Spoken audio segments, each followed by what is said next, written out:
everyone, good morning. Welcome to the first module of the endocrine system. Endocrine system मतलब हम लोग इसमें chemical control वाला जो चैप्टर है ना आपका नीट का, केमिकल कोऑर्डिनेशन एंड इंटीग्रेशन वाला, एंडोक्राइन सिस्टम वाला, वो उसका फर्स्ट मॉड्यूल देख रहे हैं, जिसमें हम लोग मैकेनिज्म ऑफ हार्मोन एक्शन तक पढ़ने वाले हैं. तो ये स्टार्ट करने से पहले आप लोगों को ये पता होना चाहिए कि एंडोक्राइन सिस्टम होता क्या है. What is endocrine system? So basically आपके बॉडी में ना हर जगह पे ना नर्व्स नहीं हो सकते हैं, ठीक है. कहीं कहीं पे कुछ एक्शंस करवाने के लिए ना आपको एक ऐसे हार्मोन की ज़रूरत होती है कि वो आपकी बॉडी में एक्शंस करवाएगा. तो अब ये जो हार्मोन्स होते हैं ना, जो ग्लैंड्स होते हैं, see all the cells of the body are not innervated by the nerve fibres, okay, but there are some special kind of system that is called as endocrine system. अब इसमें ना बहुत सारे अलग अलग ग्लैंड्स होते हैं.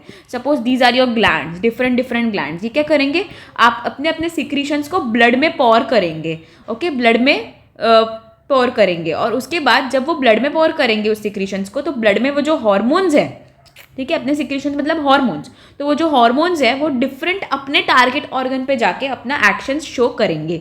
ठीक है, ये समझ गया एंडोक्राइन सिस्टम का मतलब क्या है. अभी पहले तो ना दो तरह के ग्लैंड्स होते हैं. एक तो एंडोक्राइन ग्लैंड्स होते हैं और एक्सोक्राइन ग्लैंड्स होते हैं. एंडोक्राइन ग्लैंड्स वो ग्लैंड्स होते हैं जो ग्लैंड्स अपने हार्मोन के सिक्रीशंस ब्लड में छोड़ते हैं और इनमें डक्ट्स नहीं रहते हैं, ठीक है. और एक्सोक्राइन ग्लैंड, सपोज ये ग्लैंड है एक और इसका एक डक्ट है, ओके, और ये डक्ट से ये टारगेट ऑर्गन में, सो ये ग्लैंड है, इसका ये डक्ट है और इसका ये टारगेट ऑर्गन, तो ये अपने डक्ट के थ्रू सिक्रीशन सीधा टारगेट ऑर्गन में भेजेगा. That is what we called as exocrine glands, okay. Exocrine glands जैसे आपके सलाइवरी ग्लैंड्स हो गए, ठीक है, all of these are duct glands, okay. ये सब डक्ट वाले ग्लैंड्स होते हैं, इसलिए इनको क्या बोलते हैं, exocrine glands. And what are endocrine glands? Endocrine glands, they do not have ducts, they are ductless gland, they pour their secretions directly into the blood. For example, thyroid, pancreas, pituitary. आप लोगों को समझ गया दो important glands कैसे होते हैं. एक तो होते हैं एंडोक्राइन ग्लैंड्स. देखो यहाँ पे मैं आपको बता देती हूँ. एंडोक्राइन ग्लैंड मतलब suppose this is your gland, this is your blood, right, this is your blood. So endocrine gland will secrete their secretions into the blood. देखो ये मैं आपको इधर बता देती हूँ, मैंने ड्रॉ किया है. Suppose this is your gland, right, this is your gland, suppose this is your gland, okay. So now this endocrine gland will put their secretions into the blood vessels and from blood vessels it will go and attach to the target organ के hormone receptors. फिर ये hormone the target cell में जाके receptor के ऊपर attach हो गया, फिर ये effects of the hormone show करेगा. Are we clear till this? Okay, you are clear no? So see, अभी इसमें हम लोगों को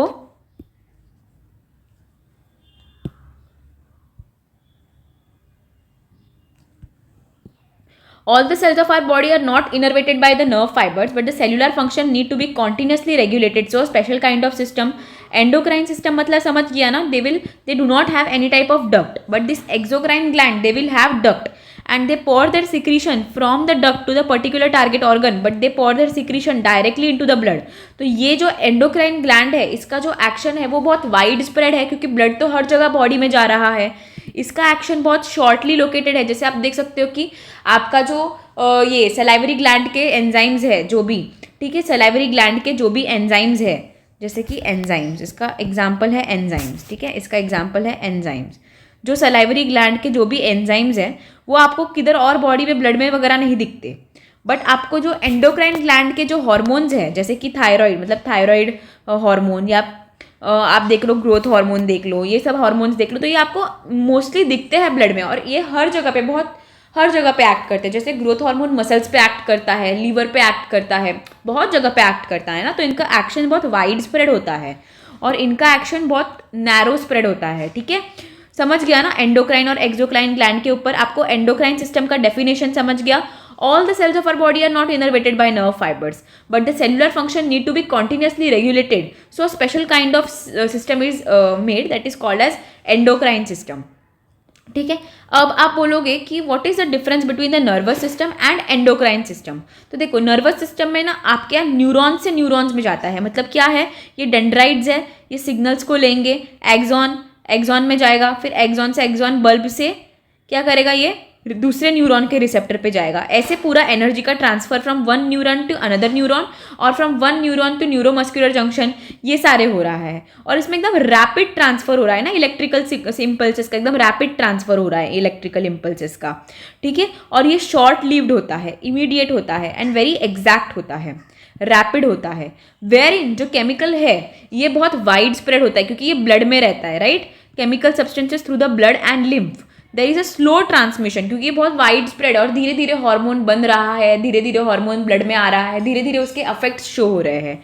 सो response is usually slow, wide spread पूरे बॉडी में। वेरन ये बहुत फास्ट है, ये बहुत स्लो है, ये बहुत वाइड स्प्रेड है और ये एकदम एग्जैक्ट लोकेशन पे एक्ट करेगा। ये एकदम लॉन्ग लास्टिंग है क्योंकि एक बार अगर ब्लड में कोई चीज़ आ जाए तो वो उसको वापस वो थोड़े टाइम के लिए ब्लड में रहती है, ठीक है। तो इट इज़ लॉन्ग लास्टिंग इसके इफेक्ट्स होते हैं, इसके एकदम शॉर्ट लिव्ड इफेक्ट होते हैं। एकदम इलेक्ट्रिक करंट कैसा है, एकदम फटाफट जनरेट होता है, वैसा है ये नर्वस कोऑर्डिनेशन। और chemical coordination is different, okay. मैं एक बार वापस नर्वस कोऑर्डिनेशन और केमिकल कोऑर्डिनेशन समझा दूँ। नर्वस कोऑर्डिनेशन में information is passed with the help of the electrical impulses from one neuron to another neuron और along the nerve fiber. Here the information are passed as a chemical substance or the hormone through blood and lymph into the entire body. उसके बाद here there is a rapid transfer of information, here there is a slow transfer of information. Here the response is quick, very exact and short lived. Here the response is long lasting, slow and wide spread, पूरे body में wide spread होता है। तो ये आपको learn करना है, very important, NEET में पूछते हैं, ठीक है। ये भी लर्न करना है, एक्सोक्राइन ग्लैंड्स, एंडोक्राइन ग्लैंड्स, ठीक है, ये भी लर्न करना है। जैसे कि मिल्क का जो डक्ट है, मिल्क हर जगह से मिल्क आता है क्या? नहीं, ठीक है। मिल्क, एक मिल्क का भी याद रखो, मिल्क, ये सब मिल्क कहाँ से सीक्रेट होता है? लैक्टिफेरस डक्ट से, ओके। एल्वियोलाई से लैक्टिफेरस डक्ट में जाएगा, लैक्टिफेरस डक्ट से निप्पल के थ्रू निकल जाएगा। तो वो डक्टलेस ये है, सॉरी डक्ट वाला ग्लैंड है एक मिल्क का सिक्रीशन। एंजाइम जो सलाइवरी एंजाइम्स है, सलाइवरी एंजाइम्स ये सारे, ओके। उसके बाद स्वेट हो गया, ठीक है। ये सब आपको याद रखना है। इसमें थायराइड, ग्रोथ हार्मोन, ओके। उसके बाद आपको क्या याद रखना है? और थायराइड हार्मोन, ग्रोथ हार्मोन, और आप क्या याद रख सकते हो इसमें? प्रोलैक्टिन, ठीक है। ये सारे आपको याद रखने हैं ना। हॉर्मोन्स, अभी देखो, अभी आप लोगों को ना एक बार में सब ये नहीं, आप धीरे धीरे स्टेप अप करो, राइट। अभी तक तो हम लोग ने चैप्टर शुरू किया है, आपको एक बार में सब कुछ नहीं समझेगा। आप ट्राई भी मत करना कि आप एक बार में सब समझ जाओ, आप एक एक स्टेप लेके पढ़ो। जैसे कि अभी हम लोगों ने एंडोक्राइन और एक्सोक्राइन का डिफरेंस किया, तो वो एकदम कॉन्सेप्चुअल बना दो कि क्या है एग्जैक्टली, क्या हो रहा है। फिर हम लोगों ने नर्वस कोऑर्डिनेशन और केमिकल कोऑर्डिनेशन में डिफरेंस पढ़ा, वो एक समझ लो। अब हम आते हैं हॉर्मोन्स। तो हॉर्मोन्स होते क्या है? वही जो चीज़ मैंने आपको भी बताई कि एंडोक्राइन सिस्टम में जो केमिकल सब्सटेंसेस है जिसके थ्रू इंफॉर्मेशन का ट्रांसफर हो रहा है, जो ब्लड में पॉर हो रहे हैं, वही केमिकल सब्सटेंस तो हॉर्मोन्स है। But this definition is very important according to your need point of view, ठीक है। Which definition? This one, hormones are the non-nutrient chemical which act as an intracellular messenger and are produced in the trace amount. trace amount मतलब क्या? बहुत छोटे से amount में produce होते हैं ये हॉर्मोन्स, ठीक है। They are present in the trace amount, they are intracellular messenger and they are non nutrient chemical. मतलब हॉर्मोन्स क्या है? एक मैसेंजर की तरह ही काम कर रहा है। वो देखो, जो ग्लैंड है वो क्या करेगा कि उसको कुछ एक फंक्शन कराना है, तो वो क्या करेगा? अपने हॉर्मोन्स छोड़ेगा। Hormone will act as a messenger, वो पर्टिकुलर सेल की इधर जाएगा और बोलेगा कि भाई सुन सेल, तुझे ये काम करना है। So basically these are what? Intracellular messenger. And non nutrient मतलब ये कोई न्यूट्रिशन प्रोड्यूस नहीं करता, ये कोई भी अपन को कार्ब्स नहीं देता, कोई भी, ये प्रोटीन नेचर के होंगे, ये लिपिड नेचर के होंगे, बट ये खुद कोई न्यूट्रिशन प्रोवाइड नहीं करेंगे, ठीक है, बॉडी में ऐसे कि बाबा हाँ this hormone is giving this much carbs. No, these are non nutrient कि इतना विटामिन दे रहा है, नहीं नहीं नहीं नहीं, बिल्कुल नहीं। So hormones are only messenger, okay, they are only intracellular messenger. वो सेल जाके सिर्फ मैसेज पहुंचवाएगा, वो कभी भी न्यूट्रिशन सप्लाई नहीं करेगा। And they are present in very trace amounts. Clear? This is very important definition, you have to keep in mind. ना hormones के दो नेचर होते हैं। एक तो आपका प्रोटीन नेचर के हार्मोन है, स्टीरॉयड नेचर के हार्मोन है, ठीक है। हार्मोन के दो नेचर है, एक तो प्रोटीन नेचर का हार्मोन है और एक स्टीरॉयड नेचर का हार्मोन है, ठीक है। अब देखो, अभी हम पहले पढ़ेंगे प्रोटीन नेचर के हार्मोन। अब मेरी बात ना आप लोग ध्यान से सुनना, अभी हम लोगों ने ये मॉड्यूल शुरू किया है, तो मैं आपको ये जब जो बताऊंगी ना, आपको एक बार में ये सारे हार्मोन्स की लिस्ट याद नहीं रहेगी, बट ट्रस्ट मी, आपको ये रोज़ रोज़ जब आप पढ़ोगे तो चैप्टर के एंड तक आपको ये लिस्ट कौन से हार्मोन प्रोटीन्स है, कौन से हार्मोन स्टेरॉइड्स है, ये बहुत अच्छे से समझ जाएगा। ठीक है गाइस, तो आपको पेशेंस रखना है इसके लिए। आपको अगर पेशेंस से करोगे तो 100% you will get whole chapter. Okay, तो अभी आप एकदम घाई मत करो कि आपको समझ नहीं रहा है, ये कुछ नहीं हो रहा है। You have to make a step by step. अभी आपका ये चैप्टर का फर्स्ट मॉड्यूल है, इसीलिए मे भी आपको 100% रिटेंशन नहीं होगा, बट जब मैं हर एक मॉड्यूल में, जब मैं हर एक वीडियो में यही चीज़ें रिपीट करती रहूँगी, तो आपको ये पूरा चैप्टर बहुत अच्छे से याद हो जाएगा, अलॉन्ग विथ कि कौन से हार्मोन प्रोटीन नेचर के हैं और कौन से हार्मोन लिपिड नेचर के हैं। ठीक है, अभी देखो, अब हम आते हैं प्रोटीनेशियस हार्मोन। दो तरह के हार्मोन्स होते हैं, एक तो है प्रोटीन वाले हार्मोन और एक होते हैं लिपिड वाले हार्मोन। जो प्रोटीन वाले हार्मोन है वो कौन से हो गए? Thyroxine, epinephrine, nor epinephrine. ठीक है, उसके बाद जो शॉर्ट पेप्टाइड्स, एकदम छोटे छोटे पेप्टाइड हार्मोन, पेप्टाइड मतलब क्या है? दो अमीनो एसिड को लिंक करने वाला पेप्टाइड बॉन्ड। ठीक है, सो शॉर्टर पेप्टाइड से बने हुए वैसोप्रेसिन, ऑक्सीटोसिन एंड एमएसएच। ये अभी के लिए आप सिर्फ एक लिस्ट बना दो, ये आपको चैप्टर के एंड तक मैं वापस रटवाऊंगी। ठीक है, शॉर्ट पेप्टाइड मतलब क्या हो गया? Vasopressin, oxytocin and MSH. What is MSH? It is melanocyte stimulating hormone, melanocyte stimulating hormone. ठीक है, so these are short peptides. Amino acid derivatives thyroxine, epinephrine, nor epinephrine. Then we have long peptides. Long peptides में आपका growth hormone आएगा, prolactin आएगा, ACTH, insulin, parathyroid hormone, thyrocalcitonin, glucagon, ये सारा, ये list बना लो। ठीक है, एंड एक लास्ट है ग्लाइकोप्रोटीन्स। ग्लाइकोप्रोटीन्स में TSH, FSH, LH, ये सारे हार्मोन्स के लॉन्ग फॉर्म, शॉर्ट फॉर्म सब बता दूंगी। आप अभी के लिए सिर्फ ये लिस्ट बना दो, क्योंकि ये list banana is very important. ठीक है, आपके नोट्स में ये लिस्ट होनी चाहिए, सो दैट अभी आपको समझ में नहीं आएगा, but the next time when you study after the whole chapter get complete, you will have a clear view of what ma'am was telling. ठीक है, तो अमाइनो एसिड, तो प्रोटीनेशियस नेचर के जो हार्मोन है उसको हमने और 4 पार्ट में डिवाइड किया है। एक जो अमाइनो एसिड के डेरिवेटिव्स है, व्हाट इज अमाइनो एसिड के डेरिवेटिव्स?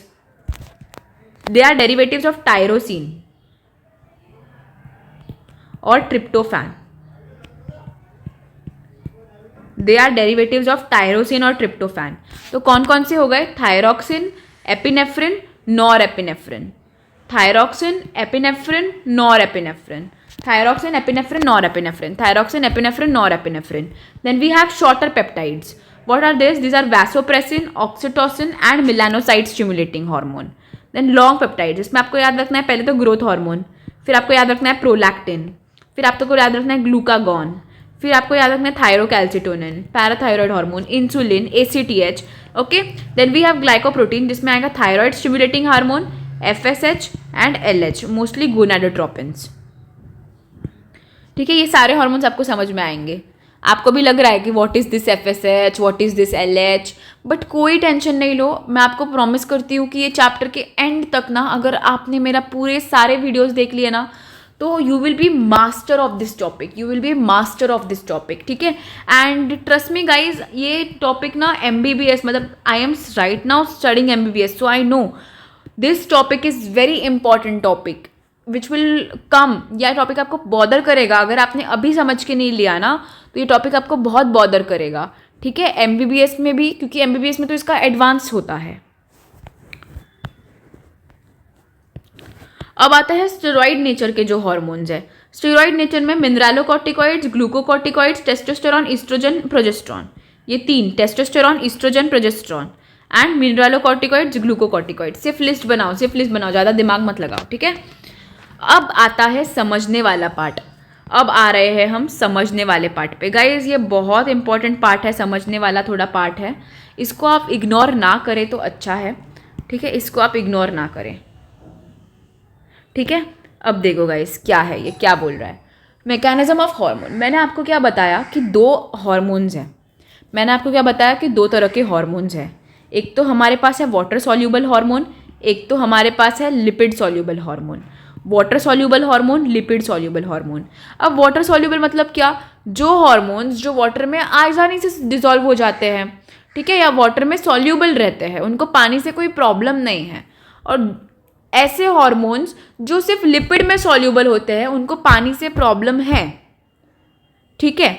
तो once hormone enter into the blood stream, देखो पहले तो ये समझ लो, once hormone enter into the blood stream it can reach almost to any cell in the body. अब हार्मोन है, हार्मोन तो ब्लड में जा रहा है, तो बेसिकली ये क्या बोल रहे हैं कि एक बार अगर हार्मोन ब्लड में चला गया तो भाई वो तो कोई भी सेल में जा सकता है।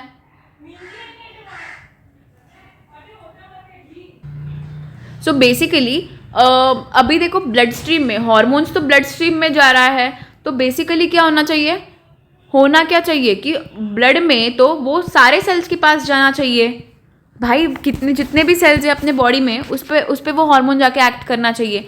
बट ऐसा होता नहीं है, क्यों, क्योंकि हर एक हार्मोन का एक रिसेप्टर होता है और वो रिसेप्टर उसी सेल्स पे रहता है जिस पे वो हार्मोन को एक्ट करना है। समझो मेरी बात। अब सपोज ये ग्लैंड है, इसने एक हार्मोन प्रोड्यूस किया और उसने ये ब्लड वेसल में भेज दिया कि भाई ये ले ब्लड हार्मोन ले, और तू अभी इसको सेल सेल तक पहुंचा। तो ये हार्मोन सारे सेल पे एक्ट करेगा, ये हार्मोन इस पे भी एक्ट करेगा, ये हार्मोन इस पे भी एक्ट करेगा, इस पे भी एक्ट करेगा। बट देखो अब इस हार्मोन का भी एक अपना आइडेंटिकल रिसेप्टर होगा। सपोज ये हार्मोन है तो इसने देखा कि हाँ भाई यहाँ तो मेरा रिसेप्टर है, मुझे इसी तो सेल पे एक्ट करना है, उसी को हम बोलेंगे टारगेट सेल। अब इस सेल पे ये हार्मोन का रिसेप्टर नहीं होगा तो ये इस पे एक्ट नहीं करेगा, ठीक है, ये समझ में आ गया ना आपको। So here all hormones, however each hormones affect only certain kind of cells that are what we call as the target cells. All the hormones do not act in the same way due to location of their receptors. अब ये देखो, अब इसमें क्या मैंने बताया, इस पे तो इनके रिसेप्टर्स जो है ना वो सेल के ऊपर है। कभी कभी क्या होगा, जो रिसेप्टर होंगे ना वो सेल के अंदर भी रहेंगे, वो सेल के अंदर रहेंगे, वो न्यूक्लियस के अंदर रहेंगे, ठीक है। तो उस बेसिस पे भी उन्होंने डिवाइड किया हुआ है, उस बेसिस पे भी डिवाइड किया हुआ है। देखो अब मेरी एक बात सुनना, very simple and very easy topic, ठीक है। अब मेरी एक बात सुनना, ठीक है, आपको मैं बताती हूँ कि किस में रिसेप्टर्स ऊपर रहेंगे और किस में रिसेप्टर्स अंदर रहेंगे, ठीक है। ये टॉपिक समझने के लिए अभी मेरी बात सुनो। आपके पास प्रोटीन वाले हॉर्मोन्स हैं, आपको पता है प्रोटीन हमेशा वाटर सॉल्यूबल होता है, और आपके पास लिपिड हार्मोन है और स्टेरॉइड हार्मोन जिसे हम बोलते हैं फैट वाले, ठीक है। और आपको पता है ये सिर्फ लिपिड सॉल्यूबल होता है। आपका अगर टारगेट सेल है, आपका सपोज ये टारगेट सेल है, ठीक है, ये आपका टारगेट सेल है गाइज। अभी ये जो टारगेट सेल मेम्ब्रेन है ये आपका टारगेट सेल है। तो ये जो टारगेट सेल की मेम्ब्रेन है, आपको पता है मेम्ब्रेन किससे बनती है, लिपिड से बनती है, लिपिड से बनती है। तो गाइस क्या मैं ये बोलूँ कि ये जो लिपिड वाले हॉर्मोन्स है, क्योंकि ये लिपिड सॉल्यूबल है तो ये सेल मेम्ब्रेन को क्रॉस कर जाएंगे। बट ये जो वाटर सॉल्यूबल प्रोटीन हॉर्मोन्स है हमारे, जो FSH है, जो LH है, जो ग्लूकागॉन है, जो ग्रोथ हार्मोन है, ये सारे तो वाटर सॉल्यूबल है ना बेटा। तो ये लिपिड वाली मेम्ब्रेन को कैसे क्रॉस कर पाएंगे, it will never cross the lipid membrane, ठीक है, they are never going to cross this lipid membrane. This lipid hormone जैसे oestrogen, progesterone, mineralocorticoids, glucocorticoids, they will cross the lipid membrane easily, but these are not going to cross this lipid membrane, ठीक है। तो हमने क्या किया, हमने ना ऐसे हॉर्मोन्स के लिए रिसेप्टर्स, मतलब ये जो वाटर सॉल्यूबल है, जो प्रोटीन वाले हॉर्मोन्स हैं, उनके लिए हमने रिसेप्टर सेल के ऊपर बना दिए, तो इनको क्रॉस करने की ज़रूरत नहीं है। और ऐसे वालों के लिए ओके, और ऐसे वालों के लिए, लिपिड सॉल्यूबल वालों के लिए हमने जो हार्मोन के रिसेप्टर्स है वो सेल के अंदर बना दिए। जो ये लिपिड वाले हैं उसके लिए हमने सेल के अंदर बनाया, क्योंकि ये तो इजीली क्रॉस कर सकते हैं सेल को, लेकिन ये क्रॉस नहीं कर सकते, इसीलिए हम लोगों ने इसको सेल के ऊपर बना दिया कि भाई ये लो आसानी से रहो, तुम्हें भी कोई क्रॉस करने की ज़रूरत नहीं है, क्योंकि तुम वाटर सॉल्यूबल हो, हमें पता है। तुम्हें लिपिड की मेम्ब्रेन क्रॉस करने के लिए बहुत सारी एनर्जी वेस्ट करनी पड़ेगी और नहीं हो पाएगा ये चीज़, अलग से सब ट्रांसपोर्टर लगेगा, ये लगेगा, वो लगेगा, उससे बेटर लो भाई तुम अपने रिसेप्टर्स सेल के ऊपर रखो, मेम्ब्रेन बाउंड रिसेप्टर्स रखो। तो यही चीज़ यहाँ पे समझाई है, ठीक है। Binding of the hormone to the receptor is forming hormone receptor complex, biochemical changes, उसके बाद टारगेट टिश्यू में क्या आएगा, बायोकेमिकल चेंजेस आएगा, और फिर उसके बाद फिजियोलॉजिकल चेंजेस मतलब अगर उस टारगेट सेल को ग्रो करना है, डिवाइड करना है, वो पर्टिकुलर चेंज वो उसमें लाएगा, ठीक है। So hormones are of 2 types. Again जो वाटर सॉल्यूबल है वो अपने प्रोटीन वाले हार्मोन हो गए, जो लिपिड सॉल्यूबल है वो अपने स्टेरॉइड वाले हार्मोन्स हो गए, ठीक है। अब देखो, अब रिसेप्टर्स जो है इंट्रासेलुलर किस में होगा, लिपिड सॉल्यूबल वाले में, और मेम्ब्रेन बाउंड किस में होगा, प्रोटीन वाले में, जो आपके प्रोटीन हार्मोन्स है या जो वाटर सॉल्यूबल हार्मोन्स है, ठीक है। तो जो इंट्रासेलुलर इनसाइड द सेल है वो लिपिड वाले हैं मोस्टली, तो वो साइटोप्लाज्म में भी हो सकते हैं अगर इंट्रासेलुलर है, या तो फिर वो न्यूक्लियस के अंदर भी हो सकते हैं। और अगर जो मेम्ब्रेन बाउंड है वो present on the cell membrane होंगे, और water soluble hormone have membrane bound receptor. तो पहले हम लोग वाटर सॉल्यूबल के बारे में बात करेंगे। अगर अब हम वाटर सॉल्यूबल की बात कर रहे हैं तो ये कौन से हार्मोन्स हो गए, प्रोटीन वाले हार्मोन हो गए। ये कौन से हार्मोन हो गए, प्रोटीन वाले हार्मोन हो गए। These hormone cannot cross the cell membrane, so they have membrane bound receptors, okay. तो रिसेप्टर भी हमने बोला था ना, मेम्ब्रेन बाउंड और intracellular receptor. Membrane bound receptor मतलब क्या, they are present on the cell membrane. So वही है कि water soluble hormones they cannot cross the cell membrane, hence they have the receptor which are present on the cell membrane. Suppose this is the receptor, ये क्या है, उसका receptor है, और ये हार्मोन है। तो हार्मोन यहाँ आके एक्ट किया रिसेप्टर पे, तो सेकेंडरी मैसेंजर, अभी हार्मोन क्या है आपका, hormone is always the primary messenger, hormone is primary messenger.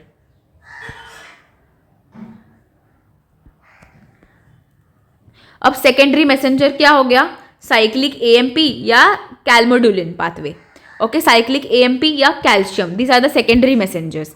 अब ये क्या करेंगे, ये बायोकेमिकल रिस्पॉन्स लाएंगे, और उसके बाद फिजियोलॉजिकल रिस्पॉन्स लाएंगे कि उसको ग्रो करना है, क्या करना है, तो समझा ना what is this. And then आता है लिपिड सॉल्यूबल में। लिपिड सॉल्यूबल में hormones which are interact with the intracellular receptor, अभी लिपिड सॉल्यूबल है ये, तो इजीली मेम्ब्रेन क्रॉस कर सकता है। देखो ये हार्मोन है, इसने इजीली लिपिड की मेम्ब्रेन क्रॉस की, ये सेल के अंदर आ गया। अभी ये साइटोप्लाज्मिक भी हो सकता है और ये न्यूक्लियस के अंदर भी हो सकता है। न्यूक्लियस के अंदर इसने देखा कि हाँ मेरा रिसेप्टर है यहाँ, मैं यहाँ जाके बाइंड कर लेता हूँ, तो इसने हार्मोन रिसेप्टर कॉम्प्लेक्स बनाया। फिर ये हार्मोन रिसेप्टर कॉम्प्लेक्स जीन पे मतलब डीएनए पे एक्ट करेगा, डीएनए से वो एमआरएनए बनाएगा, एमआरएनए से प्रोटीन्स बनाएगा, और proteins will then cause the biochemical and the physiological change. Okay guys, इतना आपको समझ में आ गया,